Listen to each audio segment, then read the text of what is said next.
Programme में आपको खुशामदीद कहते हैं। मैं असदुल्ला खान हूँ। हुकूमत बने एक हफ़्ता हो गया लेकिन काबीना नहीं बन पा रही। पीपल्स पार्टी और एमक्यूएम रिलक्टेंट दिखाई देते हैं। ज़राए से हमें मालूम हो रहा है कि पीपल्स पार्टी काबीना में शामिल होने के एवज़ जो कुछ मांग रही है वो नून लीग उसे देने के लिए तैयार नहीं है। दूसरी तरफ एमक्यूएम भी वाज़ेह तौर पर जवाब नहीं दे रही है। एमक्यूएम के रिलक्टेंस क्या है? कल इमरान खान साहब ने एक जलसा किया कराची में, जिसको कहा जाता है कि वो कराची के बड़े जलसों में से एक था। कल से लाहौर जलसे का आगाज़ हो जाएगा या उसकी तैयारियों का आगाज़ हो जाएगा। तो पाकिस्तान तहरीक इंसाफ सड़कों से क्या हासिल कर पा रही है अभी तक की जद्दोजहद में, और आइंदा दिनों में उससे क्या तवक्कुआत वाबस्ता की जा सकती हैं? पाकिस्तान तहरीक इंसाफ के जो जलसे हैं, क्या अभी तक ये हुकूमत के ऊपर कोई दबाव डाल पाए हैं? क्या पाकिस्तान तहरीक इंसाफ ने जो दबाव अपने तौर पर डाला है, क्या ये इसका असर है कि बाकी जमातें जो हैं वो काबीना का हिस्सा नहीं बनना चाह रही, या उनके अपने मसाइल कुछ और हैं? और इसी तरह से पंजाब में नए वज़ीर आला का जो इंतखाब हुआ है उस पर आज हल्फ नहीं हो सका। गवर्नर पंजाब कहते हैं कि वो मुतमईन नहीं है कि यह आईनी कानूनी तौर पर सारा अमल हुआ है।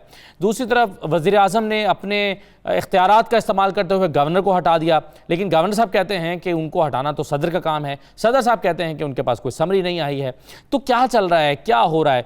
उधर शहबाज शरीफ दौरे कर रहे हैं, आज दयामर भाषा डैम गए हुए थे, फैसले ले रहे हैं, लेकिन काबीना मौजूद नहीं है। तो ये भी कहा जा रहा है कि जब काबीना नहीं है फैसलों की तौसीक करने के लिए, तो वज़ीर आज़म की जो दौड़ भाग है उससे क्या हासिल हो पा रहा है? तो ये तमाम चीज़ें आज हम प्रोग्राम में डिस्कस करेंगे। मेरे साथ पाकिस्तान तहरीक इंसाफ के रहनुमा खुर्रम शेर ज़मान साहब। बहुत शुक्रिया खुर्रम शेर ज़मान साहब, खुशामदीद। खेलदास कोहिस्तानी हमारे साथ मौजूद हैं, मुस्लिम लीग नून के रहनुमा हैं, और सलमान मुजाहिद बलोच साहब मौजूद हैं, एमक्यूएम के सीनियर रहनुमा हैं। मैं तमाम मेहमानों को खुशामदीद कहूँगा। सबसे पहले कैबिनेट ही की बात कर लेते हैं। सलमान बलोच साहब, क्या रिलक्टेंस है एमक्यूएम से? क्या वादे पूरे नहीं हुए, या एमक्यूएम को खतरा है कि जो वादे किए गए थे अगर वो काबीना में शामिल हो गए तो वो पूरे नहीं किए जाएंगे, इसलिए पहले वादे पूरे किए जाएं फिर वो काबीना में आएंगे? रिलक्टेंस क्या है? बिस्मिल्लाहिर्रहमानिर्रहीम। बहुत शुक्रिया असदुल्ला खान साहब, आपको और आपके मेहमानान को, व्यूअर्स को अस्सलाम। शुक्रिया। रिलक्टेंट देखें, मैं आपको याद दिलाऊं कि जब पिछले साल भी जो है वो सेनेट के इलेक्शन के बाद इमरान खान साहब ने कॉन्फिडेंस का वोट लिया था, तो उस वक्त भी जो है वो खान साहब ने कहा था हम आपको ये वजारत दे देते हैं, तो लेकिन हमारी लीडरशिप ने, कन्वीनर एमक्यूएम ने और राब्ता कमेटी ने उन्हें इनकार किया था कि हमें वजारत नहीं चाहिए, बल्कि यहाँ तक ऑफर किया था कि जो वजारत अभी हमारे पास है आईटी की, वो भी आप वापस ले लीजिए।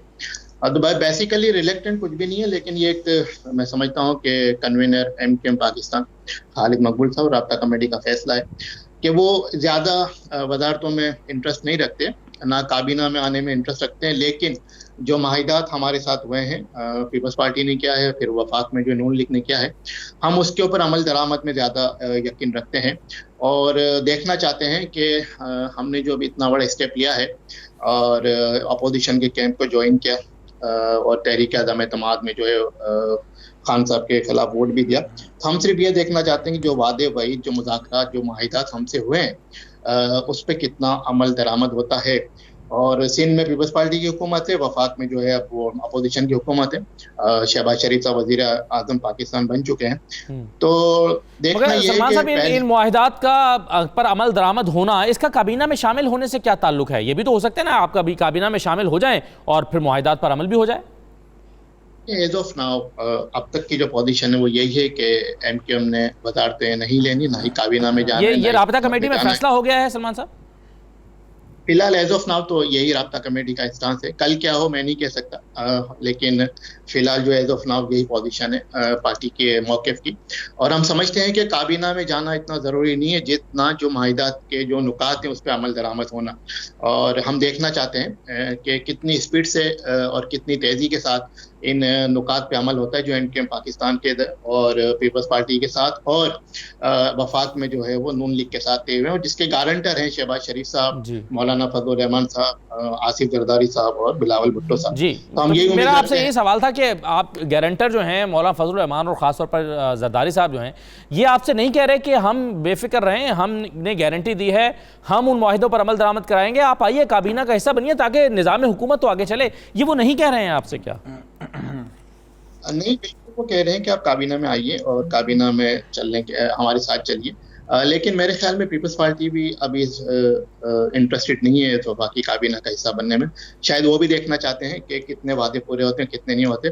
और देखें, एमक्यूएम का मतमाए नज़र कभी भी वजारतें नहीं रही, हुकूमत नहीं रही, काबीना में शामिल होना नहीं रहा। एमक्यूएम का मतमाए नज़र वही है कि शहरी सिंध के इलाकों, खुसूसन कराची के अवाम के लिए, कराची के लोगों के लिए हुकूमत क्या करती है और कितने सीरियस है, हम ये देखना चाहते हैं। तो अब आप देखिए आगे क्या होता है। उम्मीद पे दुनिया कायम है, हमें भी। चले खेलदार साहब, इससे तासुर ये मिल रहा है कि एमक्यूएम को पूरी तरह से यकीन नहीं है कि आप अपने मुआहदे पूरे करेंगे, और बार बार इसीलिए सलमान साहब कह रहे हैं कि हम देखना चाहते हैं कि आप अपने मुआहदे कितने पूरे करते हैं और कितने पूरे कर पाते हैं। हम देखना चाहते हैं, इसलिए हमें काबीना में आने की जल्दी नहीं है। तो क्या इस बात का इम्कान है कि जो वादे किए गए हैं वो पूरे ना हो, और अगर इस बात का इम्कान नहीं है तो उन पर अमल दरामद शुरू क्यों नहीं हो जाता?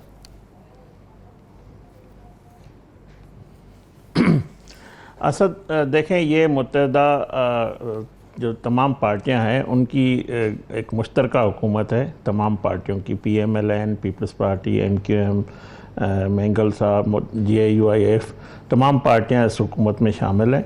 और वज़ीर-ए-आज़म साहब ने एक इन तमाम पार्टियों के दरमियान एक जो वजारतें हैं उसमें एक कमेटी तश्कील दी थी तमाम सीनियर रहनुमाओं की। उन्होंने होमवर्क मुकम्मल करके आज वज़ीर-ए-आज़म को दे दिया है, और इंशाअल्लाह कल पहले मरले में जो है काबीना, जो 10 से 12 लोग उस कैबिनेट में आएंगे और वो ओथ उठाएंगे, और ये जो पहला मरला है मुकम्मल होगा। और तमाम जमातें इसमें बशमूल MQM, हमारी सबकी मतलब पार्टियों की कोशिश है तमाम जो पार्टियां हैं उनकी नुमाइंदगी उसमें जमात में उसमें हो। जहाँ तक मेरे भाई ने कराची के हवाले से बात की, बिल्कुल मैं भी सिंध का बासी हूँ, कराची में रहता हूँ, सुबह सिंध से मेरा ताल्लुक़ है। और आपने देखा कि वज़ीर-ए-आज़म शहबाज शरीफ साहब ने पहला जो इंतज़ामी दौरा है वो कराची का किया है, सूबे सिंध का। तो वो कायद-ए-आज़म की मज़ार पे भी गए, और वो वज़ीर-ए-आला हाउस में बैठ के उन्होंने कराची समेत पूरे सिंध के तरक्याती हैं, जो स्पेशली कराची के जो हमारी पहली हुकूमत जो नवाज शरीफ साहब ने और शाहिद खाकान ने जो मनसूबे दिए थे। सही है, ये सही है, लेकिन खेलदार साहब आप ये यकीन क्यों नहीं दिला पा रहे अपने तहादियों को कि जनाब आप आइए, काबीना का हिस्सा बनिए, आपके सारे मसाइल, बस आप काबीना में आए तो फैसले होंगे और काम शुरू हुआ चाहता है, ये आप यकीन क्यों नहीं दिला पा रहे? काम शुरू हो चुका है। आपने देखा उस CM हाउस में जो इजलास हुआ था, वहाँ खालिद मकबूल साहब भी बैठे हुए थे। ये कई सालों के बाद हुआ है कि इस तरह से सूबे सिंध की क़यादत, वज़ीर-ए-आज़म, वज़ीर-ए-आला और MQM एक स्टेक होल्डर है वहाँ की कराची की, तो वो भी इसमें शामिल थी। फिर वो उनके मरकज़ पे भी वज़ीर-ए-आज़म साहब तशरीफ़ लेकर गए थे। और फिर ये दूसरी बात कि खालिद मकबूल साहब यहाँ से गए थे उनके साथ वज़ीर-ए-आज़म के, फिर वापस भी आए थे। तो ऐसी कोई उसमें डेडलॉक नहीं है, ना ऐसा कोई इशू है।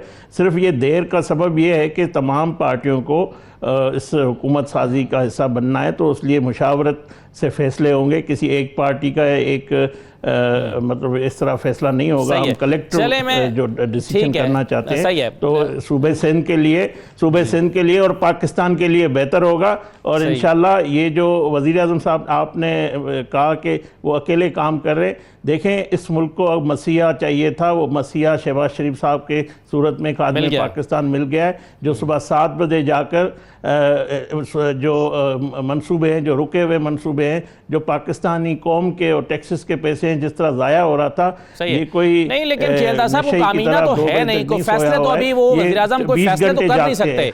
तो ये दौड़ भाग जो वो कर रहे हैं, इससे क्या हासिल हो रहा है? क्योंकि वो कोई फैसला तो नहीं कर पाते ना, कामीना तो है नहीं। मैं ये कह रहा हूँ कैबिनेट कल मुकम्मल हो जाएगी, और इसमें अब चंद घंटों का सवाल है बस। कल काबीना अनाउंस होने जा रही है इंशाल्लाह, जो और MQM के बगैर जा रही है। उन्होंने होमवर्क कर लिया है वज़ीर-ए-आज़म को। तमाम, मैं कह रहा हूं कि तमाम पार्टियां इसमें शामिल होगी। वज़ीर-ए-आज़म आपके सामने कह रहे हैं, अभी बलोच साहब कह रहे हैं, वो कह रहे हैं कि हम नहीं हैं काबीना में, अभी तक हमारा यह फैसला है। तो आप कल काबीना, इसका मतलब है कल काबीना का अनाउंस कर रहे हैं, तो कम अज़ कम MQM तो उसमें शामिल नहीं है। देखें वो कल का आप इंतज़ार कर लीजिएगा। ठीक है। कल का इंतज़ार करें, जो भी होगा कराची समेत सूबे सिंध और पाकिस्तान के लिए बेहतर होगा। ठीक है। और जो हमारे MQM समेत तमाम जमातों से हमारी जो बातचीत है, हम उस पर पूरा मनोवन अमल करेंगे। सही है, बिल्कुल सही है। खुर्रम शेर ज़मान साहब, आप इस सारे मामले को कैसे देख रहे हैं? पाकिस्तान तहरीक-ए-इंसाफ कैसे देख रही है? आपको कैसा मौक़िफ़ लग रहा है MQM का कि आखिर उन्होंने एक उसूली फैसला किया कि हमें भाई वजारतों की गरज नहीं है। वजारतें तो पहले भी थी जब हम तहरीक-ए-इंसाफ के साथ थे, अब हमें आवाम के मसाइल का हल चाहिए जो तहरीक-ए-इंसाफ के साथ नहीं हुआ था। नहीं जी, इनको अवाम से क्या गर्ज है? अब हम क्या आपको कहानियाँ सुनाई इनकी कि इनको अवाम की कितनी फ़िक्र है, कितनी नहीं है। आप देखें ना, आप बहुत अच्छी तरह जानते हैं कितनी जमातों के साथ रहे, क्या किया इन्होंने कराची के लिए। हमारे साथ रहते हुए भी हमने तो फिर भी, खालिद मकबूल साहब कहते थे कि हमने बहुत सारी सियासी जमातों के साथ जो है इत्तेहाद किए, लेकिन सबसे अच्छा सिलसिला हमारा जो है वो पाकिस्तान तहरीक इंसाफ के साथ रहा। लेकिन जिस तरीके से इनका सलूक रहा और जिस तरीके से मैं कहूँगा, अल्फाज इस्तेमाल करूँगा, धोखा दे के इन्होंने जो कुछ किया, मेरे ख्याल से नुकसान इन्हीं को ही होगा। आप ये देखेंगे इस वक्त मुल्क के अंदर हालात क्या हैं, छोड़ें MQM को, जाने दें हमें क्या करना है। इस वक्त मुल्क के अंदर क्या हालात हम ये देखें, एक केओस जैसे हालात हैं। आपको मैं एक छोटा सा एग्जांपल क्या देना, आपके खुद सामने हंगू का रिजल्ट आया है। हंगू में पाकिस्तान तहरीक इंसाफ जीत गई है। ये अवाम जानते हुए अवाम ने, लोगों ने वोट दिया है कि पाकिस्तान तहरीक इंसाफ ने असेंबलीज में नहीं जाना, लेकिन फिर भी हमें कामयाबी हासिल हो गई है। इस वक्त जितनी भी सियासी जमातें पाकिस्तान की, वो ये बहुत अच्छी तरह समझती हैं, ख़ास तौर पे पाकिस्तान पीपल्स पार्टी, और उसके साथ साथ MQM भी मैं नाम लूँगा, कि हर गुजरते हुए दिन के साथ इनको बेहद नुकसान हो रहा है। इस वक्त तकरीबन पूरा पाकिस्तान जो है वो पाकिस्तान तहरीक इंसाफ के अंदर कन्वर्ट होता जा रहा है। आपके सामने देखिए, जो जलसे आखिरी 2 पेशावर के अंदर, कराची के अंदर हुए हैं, ये खौफनाक जलसे थे। मैं अल्फाज खौफनाक का इस्तेमाल कर रहा हूँ। पाकिस्तान की तारीख में या शायद पूरी दुनिया में कभी भी इतनी बड़ी गैदरिंग्स देखी नहीं गई हैं, चाहे बुजुर्ग हों, चाहे बच्चे हों, चाहे खवातीन हों।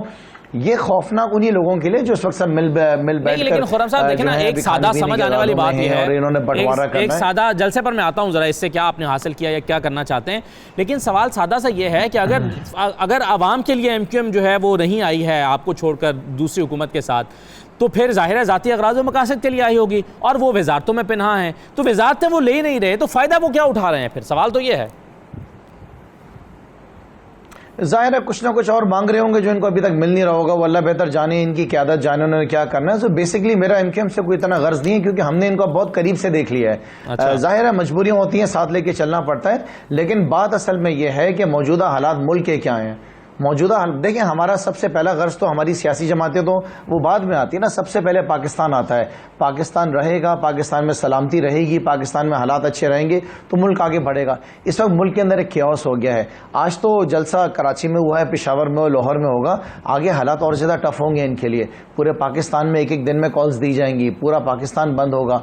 देखें, एक हुकूमत जो जीत कर आई है, उसके साथ ज़मीर फरिशों की ख़रीदारी करके और इन जैसी सियासी जमातों को ख़रीद कर जो है दूसरी हुकूमत को उतारा जाए, ये दुनिया के अंदर कहाँ पे ऐसा होता है? अगर यही सियासत का नाम है तो फिर आगे देख लें आप क्या होगा। उन ममालिक के साथ हम मिल रहे हैं जो कि रिजीम चेंज कर रही हैं, रिजीम चेंज करने में अपना हिस्सा डाल रही हैं, जो मुदाखलत कर रही हैं, चले मुदाखलत का लफ्ज़ मैं इस्तेमाल करता हूँ, मुदाखलत करके रिजीम चेंज कर रही हैं। सो देखिए, मेरा जो कंसर्न, ज़्यादा बड़ा कंसर्न है वो मेरे मुल्क पाकिस्तान के लिए कंसर्न है। मैं चाहता हूँ पाकिस्तान के अंदर स्टेबिलिटी रहे, मैं चाहता हूँ पाकिस्तान के अंदर बेहतरी आए। अब वो शोबाज शरीफ जो है, आज वो डैम में जाके जो ना वहाँ पे सर्वे कर रहे हो, डैम को देख रहे हैं, जहाँ पे वो कहा करते थे कि इमरान खान को डैम नहीं बना रहे, सारी ड्रामेबाजी चल रही है। तो देखिए, ये वक्त अब बहुत तब्दील हो चुका है। ये वो टाइम है ना जी, आपने 2029 में उसको मुकम्मल करना था, पाकिस्तान में वो उसे 2026 में मुकम्मल करने जा रहे हैं, तो पाकिस्तान को फायदा ही हो रहा है ना खुर्रम शेर ज़मान साहब। इमरान खान पाकिस्तान में अवाम का दिल जीत चुके हैं। इस वक्त हर सियासी जमात कंसर्न है कि अगर वो बैठकर इस तरीके से वजारतें लेगी तो उन्होंने अवाम के सामने किस मुंह से जाना है। MQM का भी सवाल है ना, आपको लगता है कि वजारतें ना लेने की वजह है, तो ये वजारतें लेकर MQM ने क्या जवाब देना? ठीक है, चलें। मेरे ख्याल से बहुत मुश्किल आता तमाम सियासी जमातों के लिए। हर सियासी, आखिर में बस मैं ऐड करूंगा, देखिए हर सियासी जमात के मुफाद में इस वक्त यही है कि वो अवाम के पास जाए, फौरी तौर पे इलेक्शंस किए जाएं 3 महीने 4 महीने के अंदर, और अवाम के पास जाके फैसला कराएं कि अवाम क्या चाहती है। अगर इनमें इतना दम है तो सामने आ जाए। अगर इलेक्शन से भाग रहे हैं, इसका मतलब यह है कि इनके अंदर खौफ है, ये जानते हैं कि कामयाबी नहीं हासिल कर सकेंगे।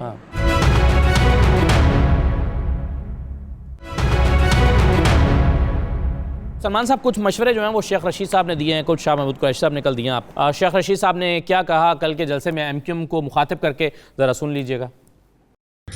30 मई से पहले इन चोरों, डाकुओं, लुटेरों की हुकूमत को इमरान खान खत्म कर गया। मैं एमक्यूएम से कहना चाहता हूँ, एमक्यूएम वालों, ये वही डाकू आसफ जरदारी है जो नवाब शाह से काउंसलर नहीं बन सका।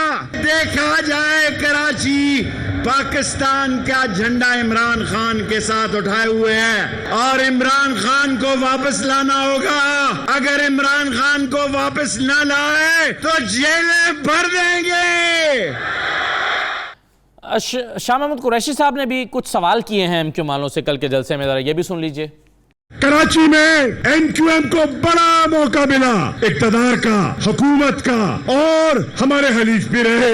मैं एमक्यूएम के वोटर से मुखातिब हूँ। क्या इन 14 सालों में पीपल्स पार्टी ने, बताओ, इंसाफ किया? 3.5 साल आप सिंध की असेंबली में इसी पीपल्स पार्टी को कोसते रहे। आपका साथ किसने दिया? पीटीआई ने दिया। और आपने क्या किया? जो आपके अरमानों के कातिल थे, आज आप उनकी गोद में जाकर बैठ के क्या फैसला किया आपने? सलमान साहब, क्या इसी नोयत के सवाल आपके अवाम भी आपसे, आपके कारकुन भी आपसे पूछ रहे हैं? क्योंकि ये एक वैलिड सा क्वेश्चन लगता है कि जिस पीपल्स पार्टी से आपको शिकवे हैं, 14 साल से इसको आपको लगता है कि उन्होंने ज़्यादतियाँ की हैं, आपके इख्तियारात छीन लिए, आपको इख्तियारात नहीं दिए, अवाम को इख्तियारात नहीं दिए या अवाम के हुकूक नहीं दिए, उसको आपने गारंटर बना लिया। देखें असदुल्ला खान साहब, हम पीटीआई के रहनुमाओं का और उनके लोगों का दुख समझ सकते हैं, और हमने तो आखिर तक ये कहा कि भैया आपके जो अपने अराकीन हैं वो आपसे मुनहरिफ हो चुके हैं, कोई 40-50 की तादाद है, आप पहले उन्हें तो देख लीजिए, उन्हें तो वापस ले आइए। एमक्यूएम ने आखिरी वक्त तक अपना फैसला नहीं किया था, और जहाँ तक एमक्यूएम पे ये इल्ज़ाम लग रहा है कि धोखा दिया, नहीं जी, धोखा हमने नहीं दिया। हम तो आखिर तक आपको मशवरा देते रहे, बल्कि खालिद मकबूल भाई ने ये भी मशवरा दिया खान साहब को कि आप मुस्तफ़ी हो जाएं और किसी और को अपनी पार्टी से ले आएँ, हाँ हम आपको वी विल सपोर्ट यू।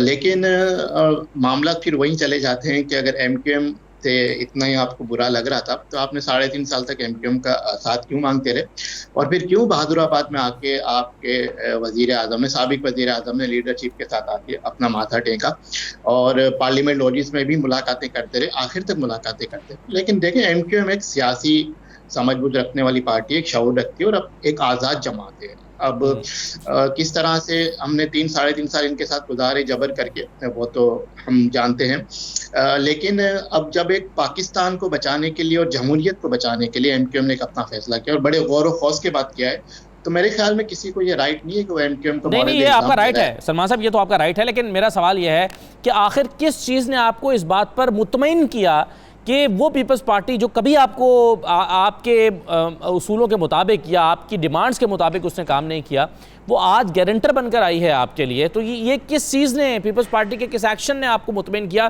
कि जिसने 14 साल तक कोई वादा पूरा नहीं किया वो वादा पूरा करेंगे? देखिए, बिलावल भुट्टो साहब की एक मैं समझता हूँ कि एक अच्छी सोच है, और जरदारी साहब की भी अच्छी सोच है, और उन्होंने कहा कि जी हमें तो एक साजिश के तहत पता किया। और मैं समझता हूँ कि कराची में और सिंध के शहरों में और सिंध में खास करके पीपल्स पार्टी और एमक्यूएम का एक नेचुरल अलायंस बनता है, लेकिन कुछ साजिशों ने, कुछ लोगों ने जो है वो दूर करके रखा। लेकिन अब जब हमारी सारी बातें माहिदे के तहत मान ली गई हैं, सारे इकदाम जो आवाम के लिए है, आवाम को रिलीफ देने के लिए, शहर कराची के लिए, तो लाजिम है हमें एक फैसला तो करना था। 3-3.5 साल हम रहे पीटीआई की गवर्नमेंट के साथ, लेकिन हमें उस तरह से ट्रीट नहीं किया गया, हमारे जो आवाम के मसाइल थे उस तरह से हल नहीं किए गए। और मैं ये भी कहता हूँ कि एमक्यूएम को शायद उन्होंने क्या कहते हैं वो अंग्रेजी में, कि टेकन फॉर ग्रांटेड कर लिया था कि बस एमक्यूएम को तो एक फ़ोन कॉल चली जानी और हमारे साथ आ जाएंगे, वट एवर द केस में भी। लेकिन एमक्यूएम की क़यादत ने इस दफ़ा वो फैसले किए हैं गौर व खौफ के बाद, अपना टाइम लेके, जिससे दुश्मन भी मान रहे हैं कि वाकई में एमक्यूएम पाकिस्तान और एमक्यूएम पाकिस्तान की लीडरशिप ने जो भी फैसले किए हैं और जिस तरह से वो आगे बढ़ी है उसका कोई सानी नहीं है। लेकिन अब आपको चाहिए, पीटीआई के दोस्तों को ये चाहिए कि वो अपने घर के अंदर तलाश करें कि अभी भी उनके यहाँ कौन ऐसे लोग हैं जो अभी भी जो है खान साहब को गलत मशवरा दे रहे हैं और खान साहब को जो है वो इदारों से टकराने की, इदारों से लड़ने की जो है वो तरगीब दे रहे हैं। और मैं समझता हूं कि खान साहब को अपनी सफ़ों में ऐसी काली भेड़ों को, ऐसे साजिशों को तलाश करना चाहिए जो आज पीटीआई को और खान साहब को यहाँ तक लेकर आ गए हैं। ठीक है। तो मैं समझता हूँ कि आज हमारा आज भी मशवरा है और आज भी हम खान साहब की इज्जत करते हैं। खान साहब एक अच्छे आदमी है, शरीफ आदमी है, लेकिन जो उनकी नीचे की टीम है, अभी आपने शेख रशीद साहब का जो एक शॉट सुनाया, तो मैं समझता हूं कि शेख रशीद साहब पे इतना रिलाई नहीं करना चाहिए, ना ही और 2-4 लोगों पे रिलाई करना चाहिए। खान साहब अपनी सोच के तहत आगे बढ़े और जज्बाती बातों में ना आए, जज्बाती नारों में ना आए। ठीक है, कराची में उनका कल जलसा था, उन्होंने जलसा किया, उनका हक है, हम उस पर कमेंट नहीं करते। और सर मैं इस पे कमेंट नहीं करूंगा, लेकिन जो इदारों की जो एक लिस्ट आई है, इदारों का जो खुफिया इदारों का एक वो असेसमेंट आया, वो यही था कि 30 से 40 हज़ार लोग थे। ठीक है, इनफ। यहाँ पे इस ग्राउंड में गुंजाइश ही इतनी है कि 50 हज़ार ज्यादा लोग नहीं आ सकते। लेकिन कल मैंने ट्विटर पे देखा कि 5 लाख लोग थे, 10 लाख लोग थे, ऐसा नहीं था। तो हम अभी भी समझते हैं जमहूरी अंदाज में आपको जो है वो पार्लियामेंट में ही लड़ना है, जलसे करने से दोबारा हुकूमत नहीं आ जाएगी। सही है, चलें जलसे करना तो मगर आगे आपने भी बहुत बड़े बड़े जलसे किए हैं, एमक्यूएम ने कराची शहर में बहुत बड़े बड़े जलसे किए हैं और फैमिलीज, बल्कि कल के जलसे में जो जिस तरह से फैमिलीज आई हैं, एमक्यूएम के जलसों की याद दिला दी इसने। एक ज़माने में एमक्यूएम के शायद ऐसे ही जलसे हुआ करते थे।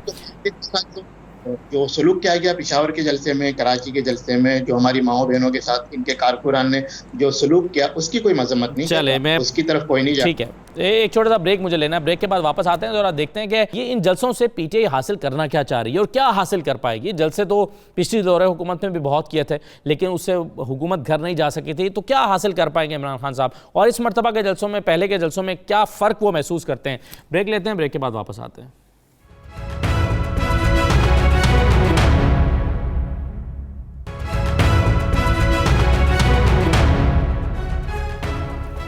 दोबारा खुशामदीद कहते हैं। खेलदार साहब, ये पीपल्स पार्टी को क्या मसला है? पीपल्स पार्टी तो इस पूरे खेल में या हुकूमत साजी में पेश थी और अब बैकफुट पे चली गई। क्या ये खबरें दुरुस्त हैं कि उन्होंने बहुत कुछ मांग लिया है, चारों अब गवर्नर्स मांग लिए हैं, तीनों आईनी ओहदे मांग लिए हैं, सदर का ओहदा मांग लिया है, स्पीकर तो उनको पहले मिल चुका है, इसके अलावा वो वजारत कानून भी चाहते हैं। क्या ये बातें दुरुस्त हैं कि वो इतना कुछ मांग रहे हैं कि आप ये उनको दे नहीं सकते, इसलिए डेडलॉक पैदा हुआ है?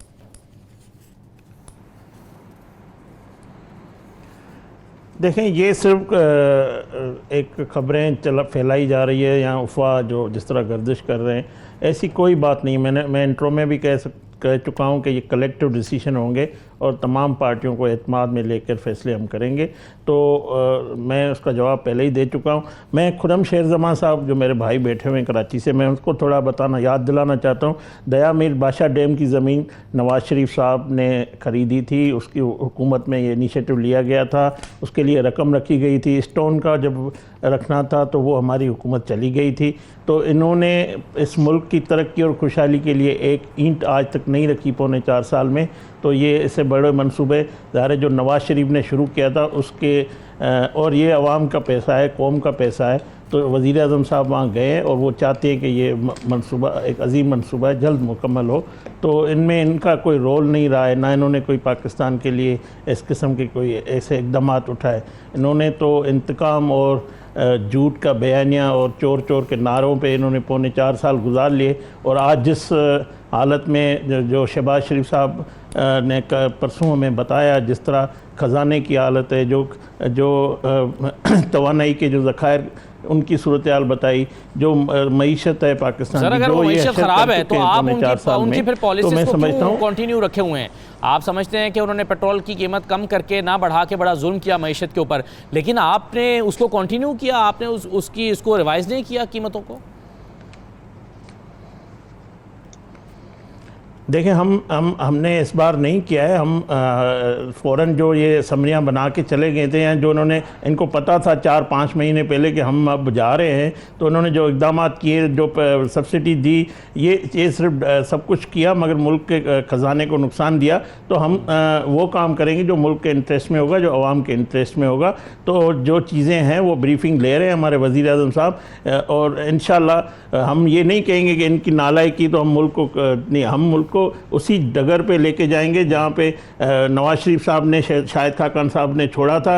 मुल्क की मईशत टेक ऑफ कर रही थी, तो हम अपने हमें थोड़ा अरसा है, मगर हम इस मुल्क के लिए, हमने मैंडेट है, हम कोशिश करेंगे कि हम इस मुल्क की मईशत को, इस मुल्क की लोड शेडिंग के जो मसाइल हैं उनको खत्म। मेरा जो पहला सवाल था, मैं जिसको आपने वेल लेफ्ट कर दिया, मेरा सवाल ये था कि जब हम आपसे पूछा करते थे ये तहरीक-ए-इत्तेहाद कामयाब होने से पहले, तो हम कहा करते थे कि आपका फॉर्मूला क्या बना है, आके कैसे हुकूमत साजी करेंगे। तो सब लोग हमें कहा करते थे कि आप बेफिक्र रहें, तमाम चीज़ें तय हो गई हैं, जैसे ये तहरीक-ए-इत्तेहाद कामयाब होगी और सब चीज़ें आप देखेंगे तय हो चुकी हैं। लेकिन अब एक हफ्ता हो गया, हमें लग रहा है कुछ भी तय नहीं हुआ था। तो होमवर्क नहीं था और तहरीक-ए-इत्तेहाद कामयाब करा के आप हुकूमत में आगे से पहले होमवर्क मुकम्मल नहीं था?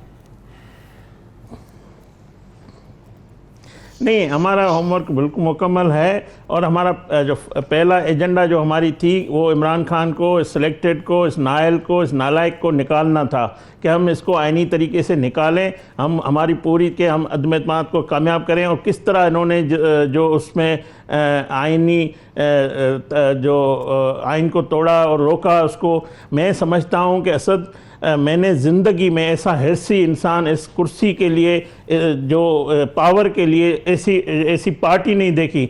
इमरान खान चले गए हैं, मगर वो कहते हैं कि हम इस निज़ाम को नहीं मानते, हम इस सिस्टम को नहीं मानते, हम इस ऐवान में नहीं बैठेंगे, मगर सेनेट में बैठे हुए हैं, KPK में बैठे हुए हैं। इनके गवर्नर आज भी पावर एंजॉय कर रहे हैं, वो वहाँ से निकलने के लिए तैयार नहीं है। सदर ममलकत बैठा हुआ है, तो ये किसको बेवकूफ़ बना रहे हैं? ये तो बड़े हिर्सी है, बड़े कुर्सी के पुजारी हैं। मैं समझता हूँ इससे बड़ा कोई हिर्सी नहीं है। आइन के मुताबिक, कानून के मुताबिक इनको शिकस्त हुई है, तो वो शिकस्त मानने के लिए तैयार नहीं है। गवर्नर पंजाब का आज आपने रवैया देखा, उनको वज़ीर आज़म साहब ने हटा दिया है, मगर वो कहता मैं नहीं वज़ीर-ए-आज़म कैसे हटा सकते हैं? जिस तरह इमरान क्या वज़ीर-ए-आज़म गवर्नर को हटा सकते हैं? खेलदा साहब, वज़ीर-ए-आज़म हटा सकते हैं गवर्नर को?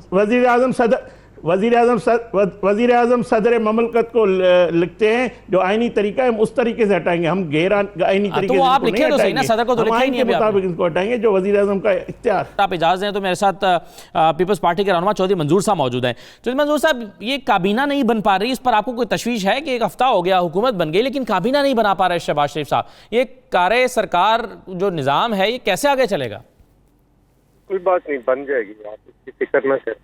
और ये पीपल्स पार्टी के साथ बनेगी?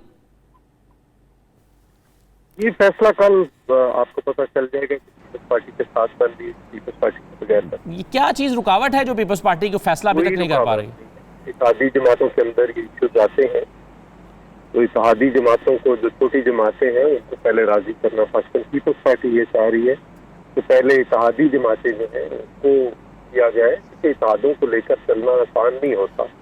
हमने पहले भी 5 साल 125 लोगों के साथ आईनी तरामीम की थी, NSC अवार्ड किया था और बहुत सारे और कवानीन थे यूनानिमस करवाए थे। तो पाकिस्तान पीपल्स पार्टी चाहेगी कि वो सबको साथ ले चलते हैं, उस कोशिश में फिर ये चीजें होती हैं थोड़ी बहुत। सही चौधरी साहब, लेकिन कल जरदारी साहब ने कहा कि मैं नहीं समझता कि पीपल्स पार्टी को वजारतें लेनी चाहिए, काबीना में जाना चाहिए। ये क्या सोच है जिसकी वजह से पीपल्स पार्टी के अंदर एक राय पाई जाती है? पाकिस्तान पीपल्स पार्टी के अंदर 2 पॉइंट ऑफ व्यू है। मैं भी उनके नुक्ता नजर का हामी हूँ कि हमें वोट देना चाहिए इनको और हुकूमत में नहीं आना चाहिए। क्यों? ये अपना नुक्ता नजर कोई बड़ी बात नहीं। इस नुक्ता नजर की बुनियाद क्या है सर? जमहूरी पार्टियों के अंदर मुख्तलिफ नुक्ता नजर होते हैं जी, सही है, और उनके डिबेट्स होती हैं और फिर अल्टीमेटली एक कंसेंसस होता है, और जो गैर जमहूरी पार्टियां होती हैं उनमें यकतरफा। ये बिल्कुल सही, दुरुस्त फरमाया आपने चौधरी साहब। लेकिन मैं ये कह रहा हूँ कि जो लोग ये समझते हैं कि काबीना में नहीं जाना चाहिए, जिसमें आप भी शामिल हैं, आप कह रहे हैं, तो इसकी कोई बुनियाद क्या है? मतलब आपका आर्गूमेंट क्या है, क्यों नहीं जाना चाहिए काबीना में? ये हम समझते हैं कि मोदी की प्राइम मिनिस्टर है तो उन्हें पूरा हक देना चाहिए कि वो अपना जो भी उनका एजेंडा है या उनका प्रोग्राम है वो इम्प्लीमेंट कर सकते। तो चौधरी साहब, अगर क्या पीपल्स पार्टी शामिल होगी तो इससे एजेंडा इम्प्लीमेंट नहीं होगा? पीपल्स जो नून लीग है वो समझती है ज्यादा बेहतर तरीके से इम्प्लीमेंट होगा। नहीं, पीपल्स पार्टी का मुख्तलिफ इश्यूज पे मुख्तलिफ पॉइंट ऑफ व्यू है, बल्कि अगर मंशूर के एतबार से देखें तो मुस्लिम लीग नून और PTI दोनों एक दूसरे के ज्यादा करीब। तो चौधरी साहब, क्या ये बात, ये खबरें बिल्कुल गलत हैं कि पीपल्स पार्टी ने कुछ ऐसी डिमांड्स की हैं नून लीग से, कुछ आईनी ओहदे मांगे हैं, कोई वजारत कानून मांग ली है, कुछ ऐसी वजारतें मांगी हैं जो नून लीग देने में रिलक्टेंट है? ऐसी कोई बात। ठीक है। अच्छा, पंजाब के हवाले से बताइए चौधरी मंजूर साहब, ये पंजाब में आज हल्फ नहीं हो सका हमजा शहबाज साहब का, उस पर पहले तो ये बता दीजिए आपके ख्याल में क्या वज़ीर आज़म जो है वो गवर्नर को हटा सकता है? दूसरा ये है कि चलें ये आज नहीं हुआ तो कल हो जाएगा, हमजा शहबाज जो है वज़ीर आला तो बन ही जाएंगे, लेकिन क्या आपके ख्याल में वज़ीर आला बरकरार भी रह पाएंगे? ये जब डिफेक्शन क्लॉज एक्टिव हो जाएगी उन लोगों के पीटीआई के मुनहरिफ अरकान के खिलाफ, तो ये पंजाब की सरकार चलेगी कैसे? देखिए, पहली बात ये है कि क्या सदर पाकिस्तान ने हल्फ लिया था वज़ीर आज़म से, गवर्नर ने, वो तो सारा आईनी हिरास कर रहे हैं, इनहरास कर रहे हैं, सारी हर चीज से वो पीछे हटना चाहते हैं, हर चीज को तोड़ फोड़ देना चाहते हैं, हर चीज। बेसिकली जो पीटीआई की या इमरान खान की सोच है वो दो चीजों का मुद्दा है, इसमें से एक चीज ही मान नहीं होती। वो बयात वक्त एक अनार्किज्म की सोच के भी हामिल है और फासिज्म की सोच के भी हामिल है। अनार्किज्म ये होता है कि आप चीजों को तोड़ फोड़ देते हैं, हर चीज को तबाह बर्बाद कर देते हैं, कोई इदारा नहीं रहने देते।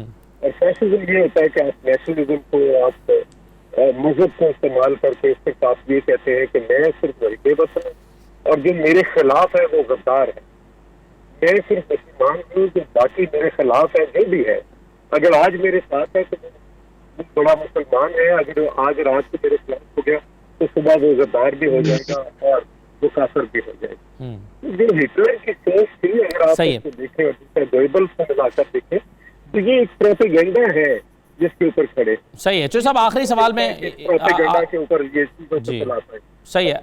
अच्छा, मुझे ये बताइए, आपने भी कहा कि हम चाहते हैं, हम इसलिए काबीना में नहीं आ रहे, हम चाहते हैं कि पहले छोटी जमातों को एडजस्ट किया जाए। छोटी जमातें जिनके आप गारंटर बने थे, जिसमें एमक्यूएम छोटी जमातों में सबसे बड़ी जमात है, या चले मौलाना फजलुर रहमान के बाद बड़ी जमात है, तो आप इनके खदशात दूर क्यों नहीं कर पा रहे हैं? आप तो गारंटर हैं। नहीं, वो हो गए। कल मेरा ख्याल कैबिनेट अनाउंस हो गया, कल एमक्यूएम के समेत कैबिनेट अनाउंस होगी। ये जो कैबिनेट अनाउंस हो गई। सही है, चले कैबिनेट अनाउंस हो जाएगी, लेकिन एमक्यूएम के समेत होगी, पीपल्स पार्टी के समेत होगी या नहीं, इस पर आप श्योर नहीं है? नहीं, वो हो जाएगा, सारी चीजें ऑलमोस्ट जो है वो डिसाइड। ठीक है, चलें, सही है। बहुत शुक्रिया चौधरी साहब। मैं एक छोटा सा ब्रेक ले रहा हूँ। खुर्रम शेरजमान साहब, आप मुकम्मल कीजिएगा, क्योंकि मेरा सवाल रह गया कि क्या आपकी स्ट्रैटेजी क्या आइंदा क्या होगा, और फिर मैं आज सलमान मुजाहिद साहब के पास आता हूँ। एक ब्रेक लेते हैं जी, ब्रेक के बाद वापस आते हैं।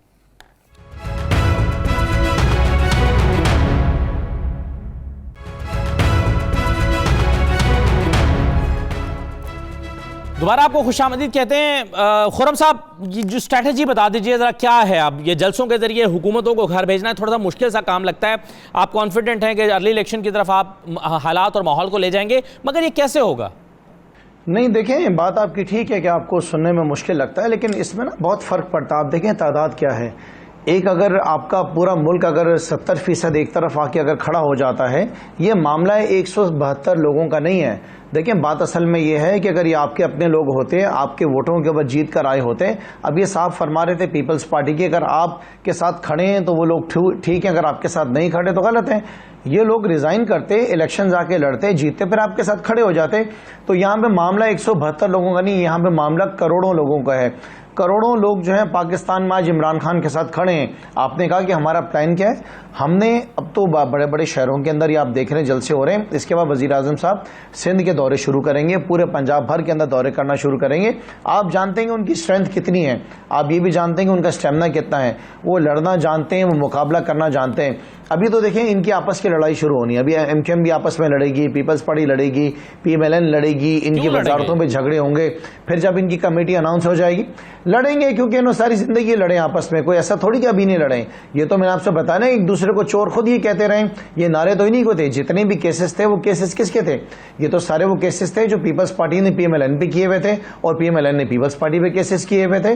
तो ये तो उनके अपने करतूत थे जो उनके सामने आएंगे। लिहाजा मैं आपको बताने लगा हूं कि पाकिस्तान के अंदर इस वक्त अर्ली इलेक्शंस के अलावा आपके पास कोई चॉइस नहीं है। जिस तरह रिजीम चेंज हुई है, देखिए अमेरिका ने जिन जिन ममालिक के अंदर रिजीम चेंज की है ना, उन ममालिक को उसने तबाह कर दिया, बर्बाद कर दिया है। उन ममालिक के हालात अच्छे नहीं है, उस मुल्क के अंदर हमेशा बर्बादी आई है। कौमी असेंबली से आपने इस्तीफे इसलिए दिए ताकि आप एक प्रेशर बिल्ड कर सकें, तो आप सूबाई असेंबलियों से इस्तीफे क्यों नहीं देते? इससे प्रेशर और बिल्ड नहीं होगा? सिर्फ कौमी नहीं, आपसे मैं वही कहने लगा था, आपने मेरे अल्फाज छीन ली। सिर्फ कौमी नहीं, अब ये सूबाई असेंबली के अंदर भी इस्तीफे आ रहे हैं। विद इन सम डेज आप देखेंगे कि चाहे वो केपी हो, चाहे वो सिंध असेंबली हो, चाहे वो पंजाब हो, जनाब तमाम सूबों से हम अपने इस्तीफे दे देंगे। कहीं भी नहीं बैठेंगे। आपको जो गवर्नर बैठे हुए नजर, ये आपको नजर नहीं आ रहा है? आप हालात नहीं देख रहे हैं? आप समझ रहे हैं हम यहाँ पे बैठेंगे, वजीर आजम साहब यहाँ पर बैठ के अपनी जितनी शोबाजियां चाहें वो कर लें, चाहे वो हमारे प्रोजेक्ट्स का जाके विजिट करें, चाहे वो डैम्स के ऊपर जाएं। हमारे लीडरशिप ने ये फैसला, वो तरीके आते हैं हमें कबूल कराने वाले, हमारी लीडरशिप ने ये फैसला कर लिया है कि हमने किसी भी हुकूमत के अंदर नहीं बैठना, चाहे वो सूबाई हुकूमत हो, चाहे वो नेशनल हो। वो आपके सामने हम उसको दिखा चुके हैं। हमने अर्ली इलेक्शंस की तरफ जाना है। अब ये इनके ऊपर है कि कितने टाइम इसको बर्दाश्त कर सकते हैं, लेकिन इस वक्त कौम आपकी जो है अर्ली इलेक्शंस मांग रही है। अगर इनके अंदर इतनी हिम्मत है और ये समझते हैं कि बहुत मकबूल जमात है ये, तो ये मैदान में आ जाए। मैं आपको एक बहुत बड़ी बात बोलने लगा हूं, जितनी जमातों ने मिलकर इमरान खान को इस वक्त उतारा है ना, इन जमीर फरोशों को खरीद के, ये सारी जमातें अगर एक तरफ खड़ी होकर भी इलेक्शन लड़ेंगी ना एक निशान के ऊपर, ये फिर भी नहीं हरा सकती। अच्छा सलमान साहब, इलेक्शन में जाने में आखिर क्या रिलक्टेंस है? आप लोग आपके साथ हैं, आप एक मकबूल जमात हैं, जितनी सीटें आपकी हैं उससे शायद आप ज्यादा ले लेंगे, तो फिर आप इलेक्शन में क्यों नहीं जाते? देखिए असदुल्ला भाई, अल्टीमेटली तो इलेक्शन ही होना है ना। अब वो एक दिन के बाद हो या 6 महीने बाद हो या साल के बाद, वैसे ही मैं समझता हूँ कि 1 साल ही रह गया। लेकिन मुझे तो पीटीआई के लोगों की स्टेट ऑफ माइंड पे बड़ा अफसोस होता है, और यही एमक्यूएम थी जिसके लिए वो तड़प रहे थे। अगर एमक्यूएम इतनी बुरी थी तो फिर आपने एमक्यूएम के पास आखिरी रात तक, आखिरी बल्कि अलल फजर भी पार्लियामेंट और जिसमें गवर्नर इस्माइल साहब आए और उन्होंने कोशिश की। बहरहाल एमक्यूएम ने अपना फैसला किया है, तो मैं समझता हूँ कि जिस तरह से इन्हें हक है अपने फैसले करने का, इस तरह से हमें भी हक है, और in the larger interest of public in democracy हमने ये फैसला किया है। लेकिन अगर आप नहीं है तो आपने तो वो वतीरा अपना लिया कि जी मैं नहीं तो कोई नहीं, ऐसा नहीं होता। आपने पहले आइन को तोड़ा, आइन की, फिर आपने कानून को तोड़ा, फिर आपने कौमी असेंबली में वो मामला पैदा किए। कल पंजाब असेंबली का हमने सबने देखा मामला, उनके गवर्नर्स ने कहा कि जी हम इस्तीफा दे रहे हैं, आज भी प्रोटोकॉल एंजॉय कर रहे हैं।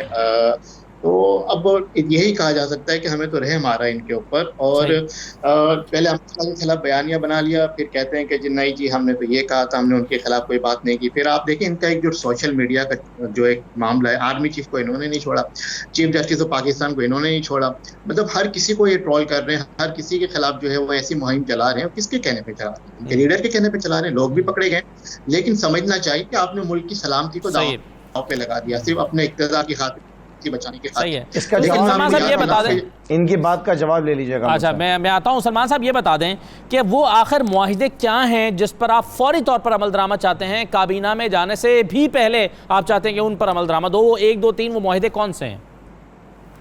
तो जो हमारे लापता साथी हैं उनकी बाजियाबी, और अगर वो किसी जुर्म में है तो उन्हें कोर्ट में पेश किया जाए।